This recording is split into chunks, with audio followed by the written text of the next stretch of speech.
పెదబాల శిక్షకు స్వాగతం. मुदाकरात्तमोदकं सदा विमुक्तिसाधकं कलाधरावतंसकं विलासिलोकरक्षकम् अनायकैकनायकं विनाशिते भदैत्यकं नतासुभासुनाशकं नमामि तं विनायकम् नदेतरातिभीकरं नवोदितार्कभास्वरं नमत्सुरारिविच्चरं नताधिकापदुद्धरम् सुरेश्वरं निधीश्वरं गजेश्वरं गणेश्वरं महेश्वरं तमाश्रये परात्परं निरन्तरम् समस्तलोकशङ्करं निरस्तदैत्यकुञ्जरं दरेदरोदरं वरं वरे भवक्त्रमक्षरम् कृपाकरं क्षमाकरं मुदाकरं यशस्करं मनस्करं नमस्कृतां नमस्करोमि भास्वरम् अकिञ्चनार्तिमार्जनं चिरन्तनोक्तिभाजनं पुरारिपूर्वनन्दनं सुरारिगर्वचर्वणम्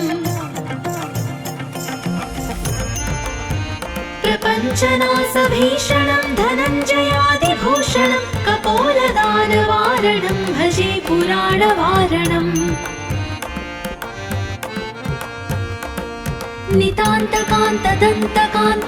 नितान्तकान्तदन्तकान्तिमन्तकान्तकात्मजम् अचिन्त्यरूपमन्तहीनमन्तराय कृन्तनम् हृदन्तरे निरन्तरं वसन्तमेव योगिनां तमेकदन्तमेव तं विचिन्तयामि सन्ततम्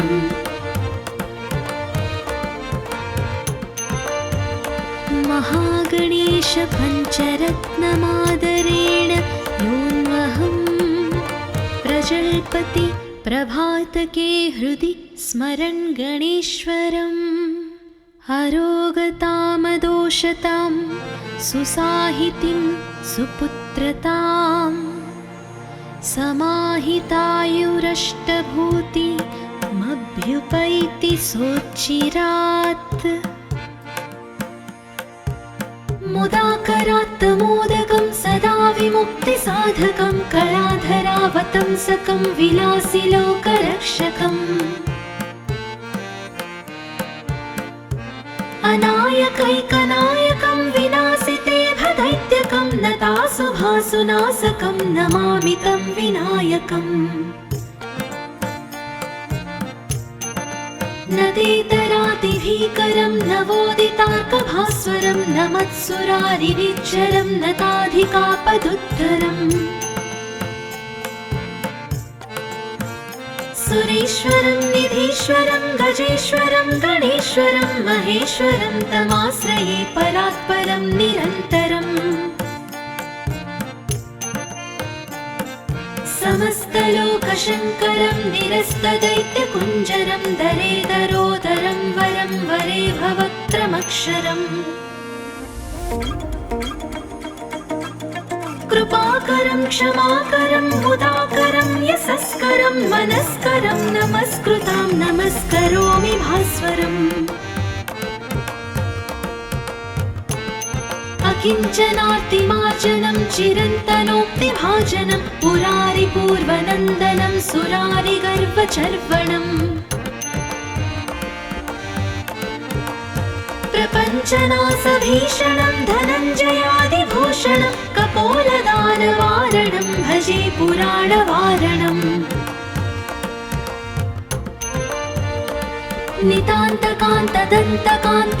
नितान्तकान्तदन्तकान्तिमन्तकान्तकात्मजम् अचिन्त्यरूपमन्तहीनमन्तराय कृन्तनम् हृदन्तरे निरन्तरं वसन्तमेव योगिनां तमेकदन्तमेव तं विचिन्तयामि सन्ततम्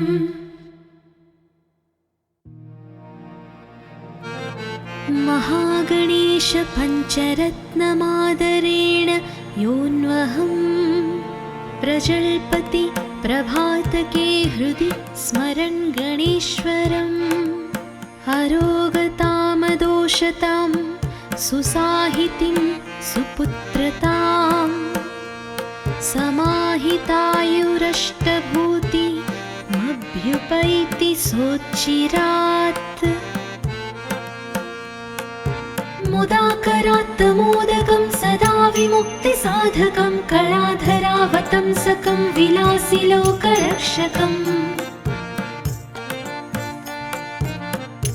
अनायकैकनायकं विनाशितेभदैत्यकं नतासुभासुनाशकं नमामि तं विनायकम्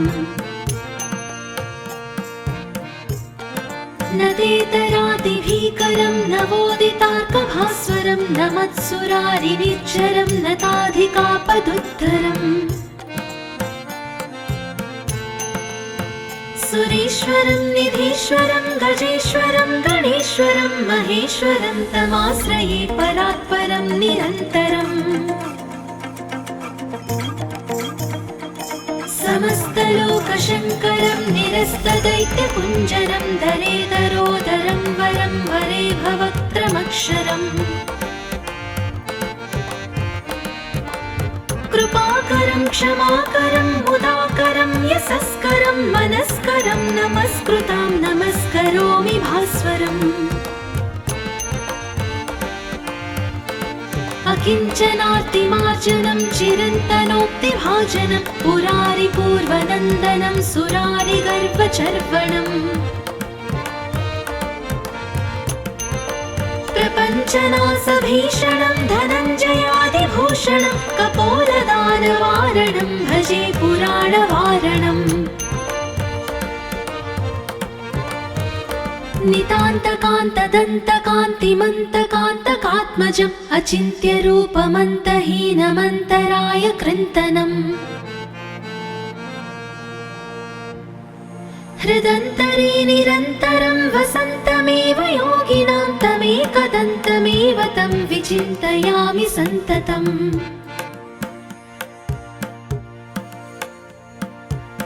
महागणेश पञ्चरत्नमादरेण योऽन्वहं प्रजल्पति प्रभातके हृदि स्मरन् गणेश्वरम् अरोगतामदोषतां सुसाहितिं सुपुत्रताम् समाहितायुरष्टभूतिमभ्युपैति सोच्चिरात् मुदाकरात्तमोदकं सदा विमुक्तिसाधकं कलाधरावतंसकं विलासिलोकरक्षकम् अनायकैकनायकं विनाशितेभदैत्यकं नतासुभासुनाशकं नमामि तं विनायकम् नदेतरादिभीकरं नवोदितार्कभास्वरं नमत्सुरारिनिर्झरं नताधिकापदुद्धरम् सुरेश्वरं निधीश्वरं गजेश्वरं गणेश्वरं महेश्वरं तमाश्रये परात्परं निरन्तरम् समस्तलोकशङ्करं निरस्तदैत्यकुञ्जरं दरेदरोदरं वरं वरे भवक्त्रमक्षरम् कृपाकरं क्षमाकरं मुदाकरं यशस्करं मनस्करं नमस्कृतां नमस्करोमि भास्वरम् अकिञ्चनार्तिमार्जनं चिरन्तनोक्तिभाजनं पुरारिपूर्वनन्दनं सुरारिगर्वचर्वणम् प्रपञ्चनासभीषणं धनञ्जयादिभूषणं कपोलदानवारणं भजे पुराणवारणम् नितान्तकान्तदन्तकान्तिमन्तकान्तकात्मजम् अचिन्त्यरूपमन्तहीनमन्तराय कृन्तनम् हृदन्तरे निरन्तरं वसन्तमेव योगिनां तमेकदन्तमेव तं विचिन्तयामि सन्ततम्।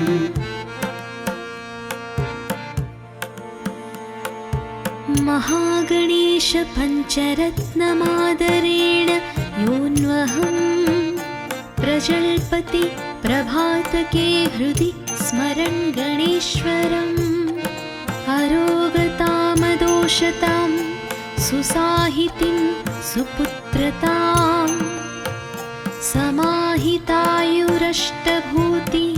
समाहितायुरष्टभूतिमभ्युपैति सोच्चिरात् मुदाकरात्तमोदकं सदा विमुक्तिसाधकं कलाधरावतंसकं विलासिलोकरक्षकम् अनायकैकनायकं विनाशितेभदैत्यकं नतासुभासुनाशकं नमामि तं विनायकम् नदेतरातिभीकरं नवोदितार्कभास्वरं नमत्सुरारिनिच्चरं नताधिकापदुत्तरम् सुरेश्वरं निधीश्वरं गजेश्वरं गणेश्वरं महेश्वरं तमाश्रये परात्परं निरन्तरम् समस्तलोकशङ्करं निरस्तदैत्यकुञ्जरं दरेदरोदरं वरं वरे भवक्त्रमक्षरम् कृपाकरं क्षमाकरं मुदाकरं यशस्करं मनस्करं नमस्कृतां नमस्करोमि भास्वरम् अकिञ्चनार्तिमार्जनं चिरन्तनोक्तिभाजनं पुरारिपूर्वनन्दनं सुरारिगर्वचर्वणम्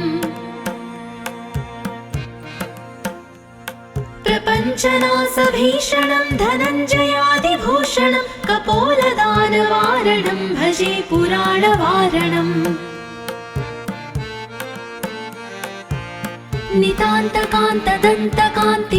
नितान्तकान्तदन्तकान्तिमन्तकान्तकात्मजम् अचिन्त्यरूपमन्तहीनमन्तराय कृन्तनम् हृदन्तरे निरन्तरं वसन्तमेव योगिनां तमेकदन्तमेव तं विचिन्तयामि सन्ततम्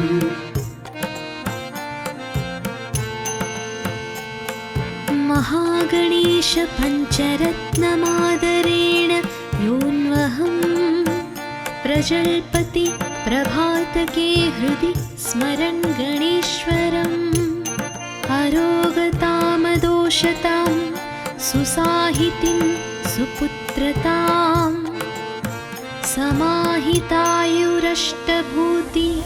समाहितायुरष्टभूतिमभ्युपैति सोच्चिरात् मुदाकरात्तमोदकं सदा विमुक्तिसाधकं कलाधरावतंसकं विलासिलोकरक्षकम् अनायकैकनायकं विनाशितेभदैत्यकं नतासुभासुनाशकं नमामि तं विनायकम् नदेतरातिभीकरं नवोदितार्कभास्वरं नमत्सुरारिनिच्चरं नताधिकापदुत्तरम् सुरेश्वरं निधीश्वरं गजेश्वरं गणेश्वरं महेश्वरं तमाश्रये परात्परं निरन्तरम्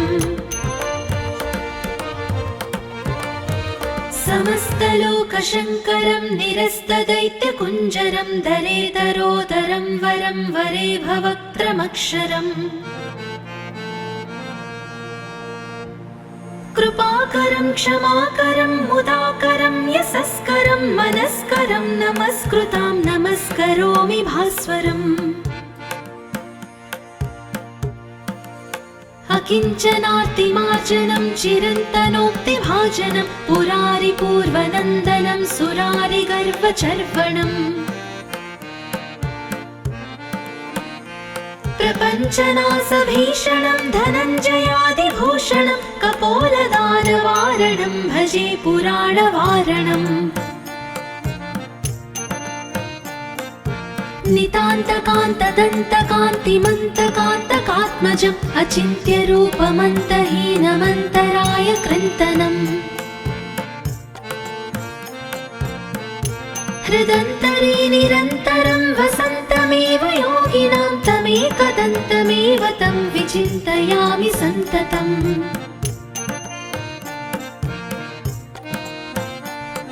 महागणेश पञ्चरत्नमादरेण योऽन्वहं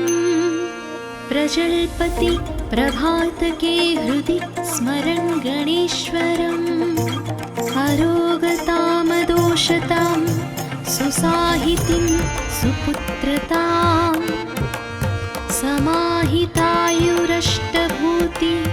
समाहितायुरष्टभूतिमभ्युपैति सोच्चिरात् मुदाकरात् मोदकं सदा विमुक्तिसाधकं कलाधरावतंसकं विलासिलोकरक्षकम् अनायकैकनायकं विनाशितेऽभदैत्यकं नतासुभासुनाशकं नमामि तं विनायकम् न तेतरातिभीकरं नवोदितार्कभास्वरं न मत्सुरारिनिच्चरं नताधिकापदुत्तरम् सुरेश्वरं निधीश्वरं गजेश्वरं गणेश्वरं महेश्वरं तमाश्रये परात्परं निरन्तरम् समस्तलोकशङ्करं निरस्तदैत्यकुञ्जरं दरेदरोदरं वरं वरे भवक्त्रमक्षरम् कृपाकरं क्षमाकरं मुदाकरं यशस्करं मनस्करं नमस्कृतां नमस्करोमि भास्वरम् अकिञ्चनार्तिमार्जनं चिरन्तनोक्तिभाजनं पुरारिपूर्वनन्दनं सुरारिगर्वचर्वणम् प्रपञ्चनासभीषणं धनञ्जयादिभूषणं कपोलदानवारणं भजे पुराणवारणम्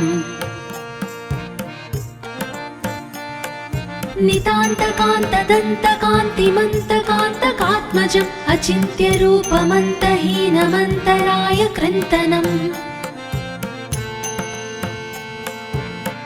हृदन्तरे निरन्तरं वसन्तमेव योगिनां तमेकदन्तमेव तं विचिन्तयामि सन्ततम्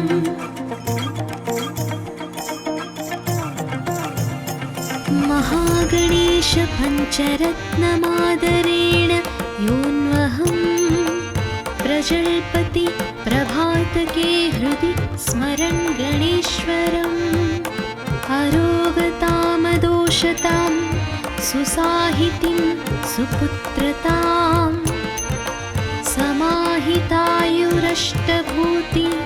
समाहितायुरष्टभूतिमभ्युपैति सोच्चिरात् मुदाकरात् मोदकं सदा विमुक्तिसाधकं कलाधरावतंसकं विलासिलोकरक्षकम् अनायकैकनायकं विनाशितेऽभदैत्यकं नतासुभासुनाशकं नमामि तं विनायकम् न तेतरातिभीकरं नवोदितार्कभास्वरं न मत्सुरारिनिच्चरं नताधिकापदुत्तरम् सुरेश्वरं निधीश्वरं गजेश्वरं गणेश्वरं महेश्वरं तमाश्रये परात्परं निरन्तरम् समस्तलोकशङ्करं निरस्तदैत्यकुञ्जरं दरेदरोदरं वरं वरे भवक्त्रमक्षरम् कृपाकरं क्षमाकरं मुदाकरं यशस्करं मनस्करं नमस्कृतां नमस्करोमि भास्वरम्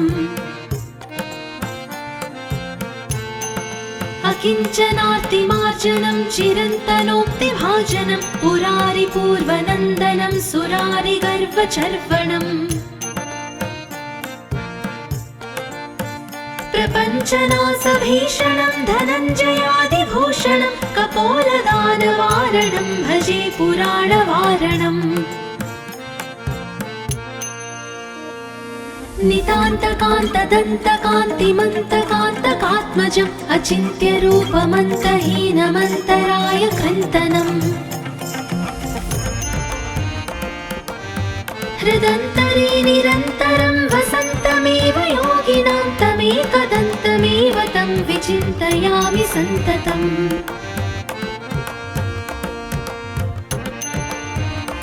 महागणेश पञ्चरत्नमादरेण योऽन्वहं प्रजल्पति प्रभातके हृदि स्मरन् गणेश्वरम् अरोगतामदोषतां सुसाहितिं सुपुत्रतां समाहितायुरष्टभूति मभ्युपैति सोच्चिरात् मुदाकरात् मोदकं सदा विमुक्तिसाधकं कलाधरावतंसकं विलासिलोकरक्षकम् अनायकैकनायकं विनाशिते भदैत्यकं नतासुभासुनाशकं नमामि तं विनायकम् नदेतरातिभीकरं नवोदितार्कभास्वरं नमत्सुरारिनिच्चरं नताधिकापदुत्तरम् सुरेश्वरं निधीश्वरं गजेश्वरं गणेश्वरं महेश्वरं तमाश्रये परात्परं निरन्तरम् समस्तलोकशङ्करं निरस्तदैत्यकुञ्जरं दरेदरोदरं वरं वरे भवक्त्रमक्षरम् कृपाकरं क्षमाकरं मुदाकरं यशस्करं मनस्करं नमस्कृतां नमस्करोमि भास्वरम् अकिञ्चनार्तिमार्जनं चिरन्तनोक्तिभाजनं पुरारिपूर्वनन्दनं सुरारिगर्वचर्वणम्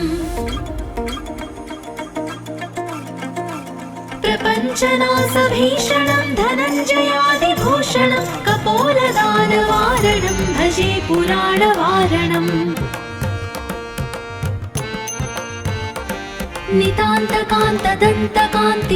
नितान्तकान्तदन्तकान्तिमन्तकान्तकात्मजम् अचिन्त्यरूपमन्तहीनमन्तराय कृन्तनम् हृदन्तरे निरन्तरं वसन्तमेव योगिनां तमेकदन्तमेव तं विचिन्तयामि सन्ततम्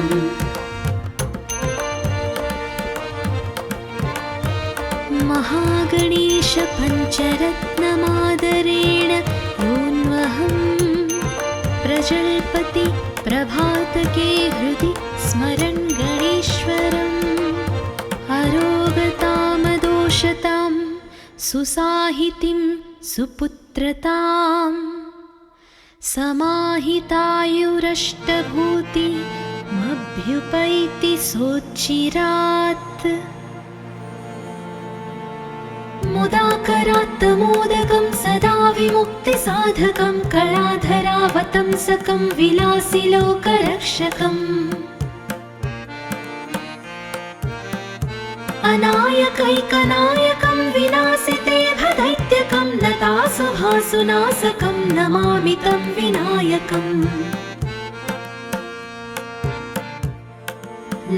नदेतरातिभीकरं नवोदितार्कभास्वरं नमत्सुरारिनिच्चरं नताधिकापदुत्तरम् सुरेश्वरं निधीश्वरं गजेश्वरं गणेश्वरं महेश्वरं तमाश्रये परात्परं निरन्तरम् समस्तलोकशङ्करं निरस्तदैत्यकुञ्जरं दरेदरोदरं वरं वरे भवक्त्रमक्षरम् कृपाकरं क्षमाकरं मुदाकरं यशस्करं मनस्करं नमस्कृतां नमस्करोमि भास्वरम् अकिञ्चनार्तिमार्जनं चिरन्तनोक्तिभाजनं पुरारिपूर्वनन्दनं सुरारिगर्वचर्वणम् प्रपञ्चनासभीषणं धनञ्जयादिभूषणं कपोलदानवारणं भजे पुराणवारणम्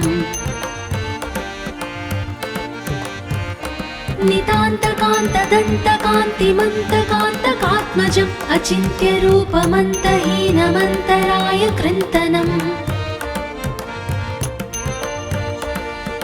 हृदन्तरे निरन्तरं वसन्तमेव योगिनां तमेकदन्तमेव तं विचिन्तयामि सन्ततम्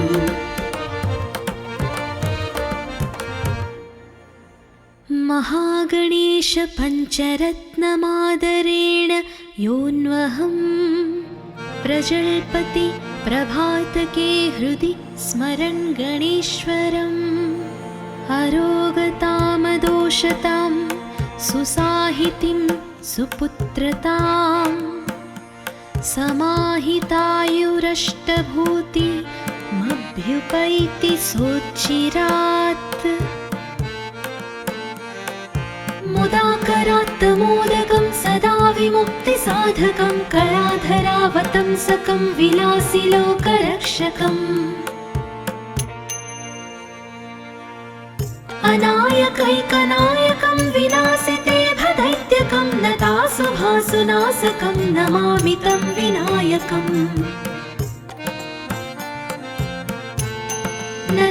नदेतरादिभीकरं नवोदितार्कभास्वरं नमत्सुरारिनिच्चरं नताधिकापदुत्तरम्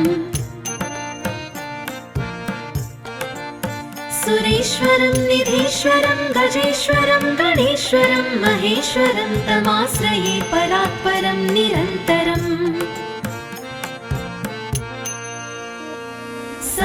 समस्तलोकशङ्करं निरस्तदैत्यकुञ्जरं दरेदरोदरं वरं वरे भवक्त्रमक्षरम् कृपाकरं क्षमाकरं मुदाकरं यशस्करं मनस्करं नमस्कृतां नमस्करोमि भास्वरम्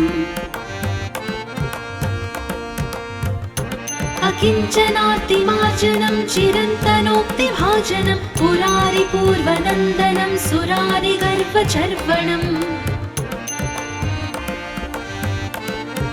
प्रपञ्चनासभीषणं धनञ्जयादिभूषणं कपोलदानवारणं भजे पुराणवारणम्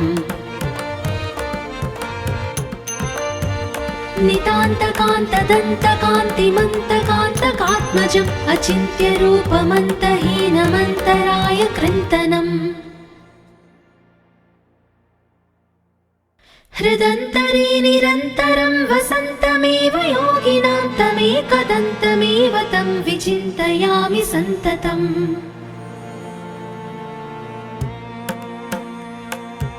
महागणेश पञ्चरत्नमादरेण योऽन्वहं प्रजल्पति प्रभातके हृदि स्मरन् गणेश्वरम् अरोगतामदोषतां सुसाहितिं सुपुत्रतां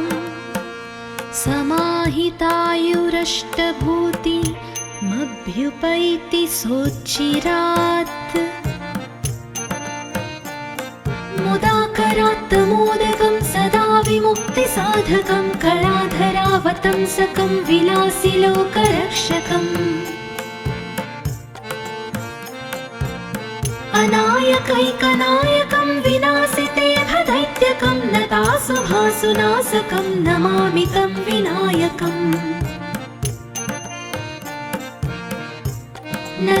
नदेतरादिभीकरं नवोदितार्कभास्वरं नमत्सुरारिनिच्चरं नताधिकापदुत्तरम् सुरेश्वरं निधीश्वरं गजेश्वरं गणेश्वरं महेश्वरं तमाश्रये परात्परं निरन्तरम्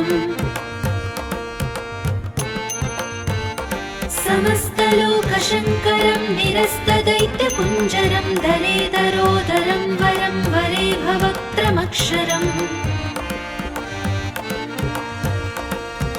कृपाकरं क्षमाकरं मुदाकरं यशस्करं मनस्करं नमस्कृतां नमस्करोमि भास्वरम् अकिञ्चनार्तिमार्जनं चिरन्तनोक्तिभाजनं पुरारिपूर्वनन्दनं सुरारिगर्भचर्वणम्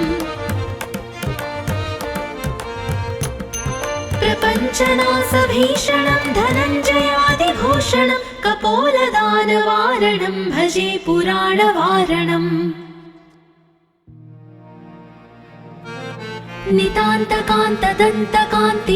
नितान्तकान्तदन्तकान्तिमन्तकान्तकात्मजम् अचिन्त्यरूपमन्तहीनमन्तराय कृन्तनम् हृदन्तरे निरन्तरं वसन्तमेव योगिनां तमेकदन्तमेव तं विचिन्तयामि सन्ततम्